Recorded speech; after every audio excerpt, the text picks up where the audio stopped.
Ask anyone who's ever dated me, and they'll tell you that one of my most endearing qualities isn't that whenever he's wrong, he has a really hard time of admitting it. It's time for another Alex Uncut. Let's put our living stereotype. For a reason. This is not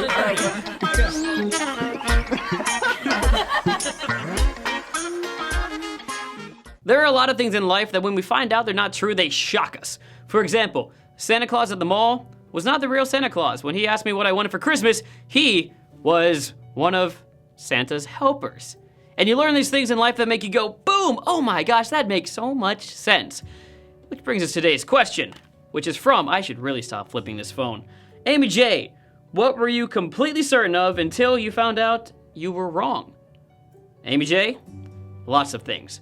In fact, that list would have been super long and probably is better for a reality check where I get to cut, go back and forth a little bit. But we don't have that kind of time. It's a Wednesday. We go uncut into these videos, but I did make a list of 10 things that I was definitely wrong about. Number 1, our parents are perfect. Our parents are perfect. See, I can't even speak right. My language is not perfect. Not the best at English. My parents, though, they were angels. Wonderful growing up. They are the reason that I became the whatever average person I am today. But they were the best parents in the world. There are mugs in our house that probably say that. Best mom ever. But we find out later in life that they have their own issues or problems. When you grow up and realize that your family, your cousins, your aunts and uncles, your grandparents don't lead perfect lives, you're like, oh my gosh, wow, I can't believe these things happened. I thought we were all perfect. Then you find out your parents also not perfect. Ooh, that scares you a bit. But it was actually very liberating for me. Now, I don't have any kids, but I would like to one day have kids. I think that'd be really nice. I think I'm not ready to have kids at all. Like, it's a baby. I'm just gonna what am I, drop it? I don't know what you do with babies. Just, I don't even like carrying other people's babies. I'm afraid something's gonna happen. But when I think about parents not being perfect and my parents not being perfect and still being able to raise this, whatever this is, it gives me a little bit more hope that you don't have to be perfect to raise a decent human being. You're gonna make mistakes along the way. I mean, I was a first child. Like, mistakes is what parents do to their first child. Just test it with everything, but, you know, it's okay. And that was nice to learn. But number 2 thing I thought was really true and totally was not is that teachers, especially our favorite ones, are perfect. Now, I learned this because I became a teacher in South Korea doing middle school English for 3 years here, and it was a lot of fun, and I, for one, was not a perfect English teacher, nor a perfect any teacher, and neither were a lot of my friends, and that includes the Koreans as well as the Americans and British people, whoever else was here. We find out that teachers are just normal people, and they have mistakes and flaws, and they say embarrassing things to women at the bar. Like, it's just like, oh man, Alex, learn how to talk to women. Seriously, okay, flashbacks, PTSD.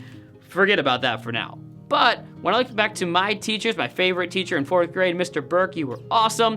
Or even, you know, Ms. Day in 7th and 8th grade. Like, I mean, Mr. Alaboni, like all these people that were perfect, you realize that they probably didn't lead perfect lives. And so they stepped down from this mental pedestal that you put them on, and that's actually a good thing. For the same reasons that parents don't have to be perfect, neither do teachers. They just have to do the best with what they have in life, and I'm thankful for every teacher who wasn't perfect that helped me become a better person that I am today. Number 3, let's take a little bit more of a lighthearted approach to this one. Beta carotene and carrots does not make you get better vision. Well, it can, except having too much of it doesn't really do anything. So we probably get enough beta carotene that turns into vitamin A that allows you to see better just by eating regular foods. You don't need to eat extra carrots. It doesn't make your vision better. Once you get enough vitamin A, that's enough. So that's something I learned. I assumed eat carrots, night vision. Totally awesome. That goes to number 4 though. Multivitamins are good for you. Well, not really, especially if you live in a place where you're not gonna get malnourished. As long as you eat food and it's not all fast food and junk food, you will get the vitamins that you need to survive in this life. And having extra vitamins and too many vitamins actually can be bad for you. Remember the whole beta carotene thing? I was like, yeah, good for your vision. Well, it turns out vitamin E, beta carotene, and certain other vitamins can be bad for you if you take them in too high doses over a long period of time. So, boom, shocker right there. Vitamins might be bad for you, but come on, you still gotta have those Flintstone vitamins here and there. They're just freaking delicious. So I have a list, because I'm not perfect and I make mistakes. Had to remember what it was. Number 5, you can be anything you want to be. We all believe this growing up. They teach us this, and then you get hit with reality. Find out that you're just not tall enough to be that awesome basketball player that you wanted to be, even though you thought all you gotta do is practice every day, dribble, dribble, dribble, shoot, and anyone can do it. We can all be the best basketball players in the world. You know how ridiculous that sounds now. But it wasn't just about height and DNA that determined what you could or could not be. There's also like a certain level of psychoticness in people who are really talented, how much they focus on the subject and just forget everything else, or like musicians who are literally going crazy because their brains are just wired differently, and that's cool. I am totally fine with it. I feel like I'm looking a little bit crazy on camera right now.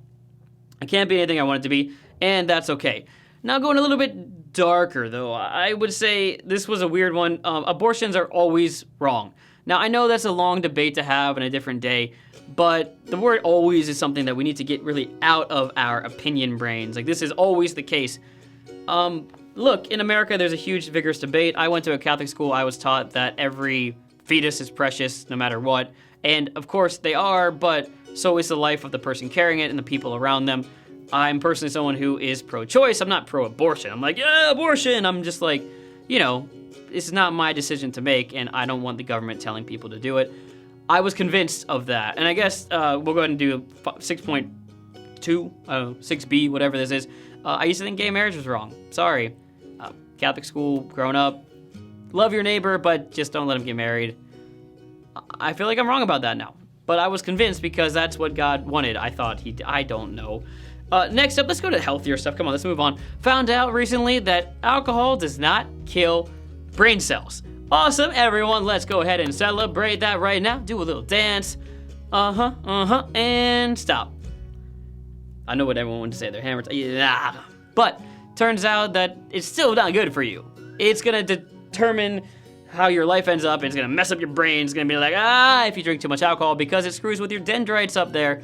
And it makes the communication between your neurons more difficult, and it still makes you a little dumber. It's just not literally killing brain cells like you would say in college when you're going like, alcohol, woo. Going on to number 8. This one was a good one, and I've talked about this with Cedric before on the channel. People don't really care about you, and that was another weird thing I found super liberating. Now, growing up in a middle school, as people do, you think everyone cares about everything you do, everything you say, who you talk to, who you hang out with, and yes, people care for about 3 seconds, and then they move on with their own life, and that's it. It's done. Finished. Nobody cares, but I used to think that. I would worry about what people would go home and think about the thing I did earlier in the day. They don't, only you care about that, unless it's like super awkward, but that's a different story. That is something I learned because I was walking down the street one day and somebody bumped me and I was angry for 3 seconds. Didn't think about that person for the entire rest of the day, week, I don't know how long it took me, but I kind of realized that one day. I'm like, oh, shoot, you bump into somebody and you're mad at them or they're mad at you, and like 5 steps later, you've forgotten that person exists. And that's great because that means you can do what you want to do things that might be embarrassing in front of other people for 5 minutes, but you know what? You're gonna go ahead and sweat on that treadmill because it's the end goal that matters, not what the person next to you on that treadmill thinks. So, as always, you do you. And don't worry what other people think because they really don't care about you for most of the day. Then we move on to kind of a weird one. Girls don't want to date me. That was something that I just assumed, and I was right a lot of the times, but I think it was more of a mentality that I was wrong about growing up, and even into adulthood. Women don't want to date you. It's just, why would you ask? I think it was kind of cool to realize, unfortunately, you realize this after you start dating people and you're in a relationship, but women and even men too, they're just excited to be in a relationship and try to meet new people and get closer to somebody, that you don't have to be that woman or that man's number one choice. You can go up to them and say, I want to have a date, and they might just be interested in having a date. Like, that could be enough, and you can win them over later in life if it's not love at first sight, but that's something that I found really interesting, is that more people are willing to date than you expect. So get that confidence up there and go out there and ask somebody out if you're not taken, that kind of stuff. And then finally, this was a fun one to end on because I'm a science nerd and I hope you become one too if you're not already. Mount Everest is not the tallest mountain in the world, and it's not the closest to space. Now, I know a few of you already knew that about Mount Everest not being the tallest. It's Mount Kea, I believe is the pronunciation, a Hawaiian island that is super tall, like from the base of the ocean to the top of it. It's like, I remember this, it's 6,000 and, come on, perfect memory, where are you at? 6,000, there we go, 33,000 feet tall. So it's about 10,200 meters, something like that. It's crazy. It's a lot of meters. It's like, boom, it's taller than Everest. That's all you gotta know. But there's another cool one. Again, I gotta get the name right on this one. Mount Chimborazo in Ecuador. That is the closest to space. And the reason isn't because it's taller than Everest. It's because the world is actually a little bit like flattened because of centripetal force.